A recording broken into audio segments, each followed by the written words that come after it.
اگلا ایجنڈا یہ ہے کہ پاکستان کو ہم انشاءاللہ IMF کی غلامی سے نجات دلائیں گے انشاءاللہ تعالی. جب یہ فنڈ دینے آتے ہیں، جب یہ قرض دینے آتے ہیں تو یہ ہم سے معاہدات کرتے ہیں، اور یہ بات بھی اب ریکارڈ پر آتی رہی ہے کہ ایک معاہدہ وہ ہوتا ہے جو معاشی معاہدہ ہوتا ہے، اور اس میں بھی ٹیبل کے اوپر کا معاہدہ الگ ہوتا ہے، ٹیبل کے نیچے کا معاہدہ الگ ہوتا ہے، اور ایک معاہدہ وہ ہوتا ہے جو پاکستان کا حکمران طبقہ ہمارے کلچر، ہماری ثقافت، ہماری تہذیب، ہماری تعلیم اور ہمارے قوانین اور دینی قوانین کے حوالے سے جو ان کی شرائط ہوتی ہیں وہ حکمران طبقہ مانتا چلا جاتا ہے، اس کو سامنے بھی نہیں لایا جاتا. اور ملتا کیا ہے؟ $1.5 ارب سالانہ، 5 سال میں $7.5 ارب، اور ان $7.5 ارب کے عوض کچھ اور معاہدے، کچھ اور قرضے، کچھ اور سود کے اوپر قرضے، جن کو ادا کرتے کرتے پاکستان کے لوگ برباد ہوتے چلے جا رہے ہیں. اس لیے قرضوں کا یہ نظام، غلام بنانے کا یہ نظام، IMF کی غلامی کا نظام، اس کو چیلنج کریں گے. اور وہ سارے لوگ جو IMF کے فضائل بیان کرتے ہیں پوری دنیا کے سامنے آشکار کریں گے کہ یہ سامراجی طاقتوں کے نمائندہ ادارے ہیں، ان کے ذریعے سے پاکستان کو کبھی بھی ترقی نہیں مل سکتی، تعمیر نہیں ہو سکتی، یہاں کا بچہ آگے نہیں بڑھ سکتا. لہٰذا ان سے ہمیں جان چھڑانی ہے. یہ بڑا ایجنڈا ہے، ایک بڑے انقلاب کا ایجنڈا ہے جسے ہمیں آگے لے کر چلنا ہے.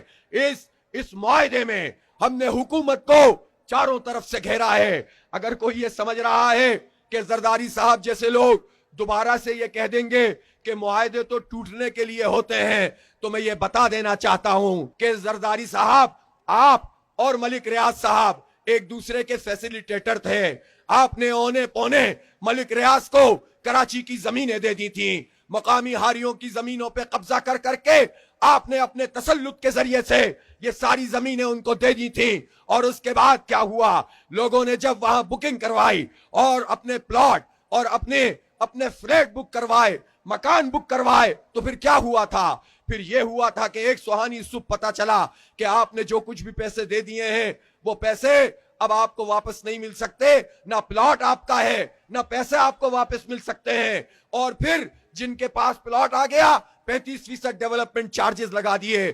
لوگ جاتے تھے حکمرانوں کے پاس، لوگ MQM کے پاس جاتے تھے، PP کے پاس جاتے تھے، نون کے پاس جاتے تھے. اس زمانے میں PTI بھی بہت ہل رہی تھی، جل رہی تھی، اس کے پاس بھی جاتے تھے.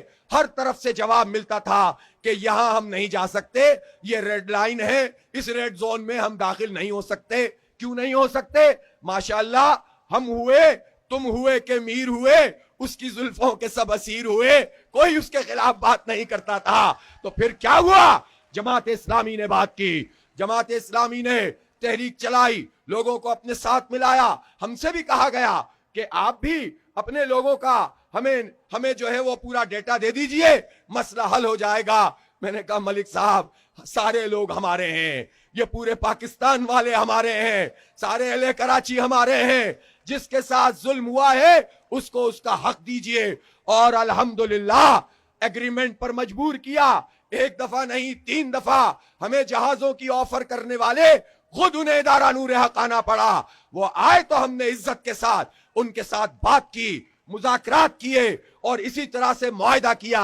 جب ہم نے یہ معاہدہ کیا لوگوں نے کہا کہ یہ تو لالی پاپ ہے، یہ معاہدہ، یہ تحریریں تو بہت ہم نے دیکھی ہیں، حکومتیں نہیں مانتی تو اس پر کیسے عمل ہوگا. اور پھر الحمدللہ جماعت اسلامی نے اللہ کی مدد سے، اپنی تنظیم کی طاقت سے اور اپنے کردار سے، اپنے اخلاق سے اور اپنی جو ہے کریڈیبلٹی سے اربوں روپے الحمدللہ لوگوں کو واپس دلوائے ہیں. اور سارے لوگ اس بات کے گواہ ہیں کہ ایک پائی کے بھی ہم روادار نہیں ہیں.